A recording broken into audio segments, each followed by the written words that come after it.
అధిక వర్షాలు నమోదైతా ఉన్నాయి. మరి ప్రధానంగా తెలంగాణ రాష్ట్రంలో ఎక్కువగా కూడా వ్యాధులు వస్తా ఉన్నాయి. ఒక గ్రేటర్ హైదరాబాద్‌లోనే ఇప్పటి వరకి 600కి పైగా డెంగ్యూ కేసులు నమోదైనాయట. ఇక రాష్ట్ర వ్యాప్తంగా కూడా మలేరియా, టైఫాయిడ్, వైరల్ ఫీవర్స్ కూడా ఎక్కువగా వస్తా ఉన్నాయి.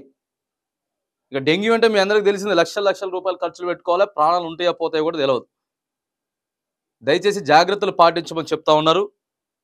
మరి మనం కూడా డిమాండ్ చేస్తా ఉన్నాం, గ్రామాలలో హెల్త్ క్యాంపులు నిర్వహించాలి. ముందుగానే ఎవరెవరికైతే జ్వరాలు ఉన్నాయో అందరినీ కూడా టెస్టులు చేయాలి. హైదరాబాద్ దవాఖానాలను కూడా అప్రమత్తం చేయాలి. ప్రభుత్వ దవాఖానాలు ఏవైతే ఉన్నాయో అప్రమత్తం చేసి, మరి సీజనల్ వ్యాధులు అసలుకే వర్షాకాలం ఇక వచ్చిందంటే పారిశుద్ధ్యం కూడా జిహెచ్ఎంసీ అధికారులందరూ కూడా, మరి ఆమ్రపాలి గారు మీటింగ్లు పెడతా ఉన్నారు. తరచు మీటింగ్లు పెట్టి మొన్న ఆమె చెప్తుంది డైరెక్ట్గా, మా ఇంటికే చెత్త సేకరణకు రావట్లేదు ఒక్కోసారి అని చెప్తున్నది. మరి ఏం మెసేజ్ ఇస్తా ఉన్నారో తెలియదు. ప్రతి ఇంటికి పోయి చెత్త సేకరణ చేయాలి అధికారులు, ఒక్కోసారి నా ఇంటికి కూడా రావట్లేదు, అది కరెక్ట్ కాదు, పోవాలని చెప్తా ఉన్నది మేడం. మరి ఎప్పుడైతే పారిశుద్ధ్యం చక్కగా ఉంటుందో ఆ కాలనీలల్లో ఎప్పటికప్పుడు చెత్తను సేకరించి అక్కడ కొద్దిగా పరిసరాలను మంచిగా చేసుకుంటే ఈ జ్వరాలు ఏవైతే ఉన్నాయో తగ్గేటటువంటి ఆస్కారం ఉంటుంది.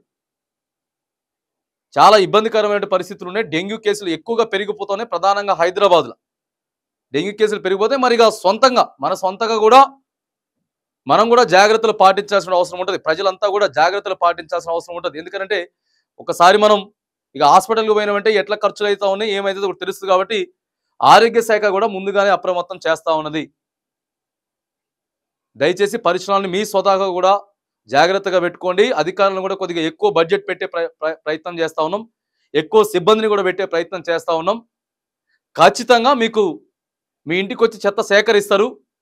దీంతో పాటు మీ పరిసరాలను కూడా మీరు కూడా శుభ్రంగా చేసుకోవాల్సిన బాధ్యత ఉందని చెప్తా ఉన్నారు.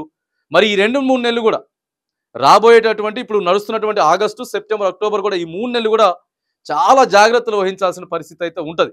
ప్రధానంగా వృద్ధుల్ని, మరిగా పిల్లల్ని కూడా చాలా జాగ్రత్తగా చూసుకోవాలని చెప్పి ఆరోగ్య శాఖ చెప్తా ఉన్నది. ఎవరికి వారు కూడా అప్రమత్తంగా ఉండాలా. మరి ఇటు ఉన్నటువంటి విష జ్వరాలు ఏవైతే ఉన్నాయో వాటి నుంచి కూడా తగ్గించుకోవాలని కూడా మనం కూడా కోరుతా ఉన్నాం.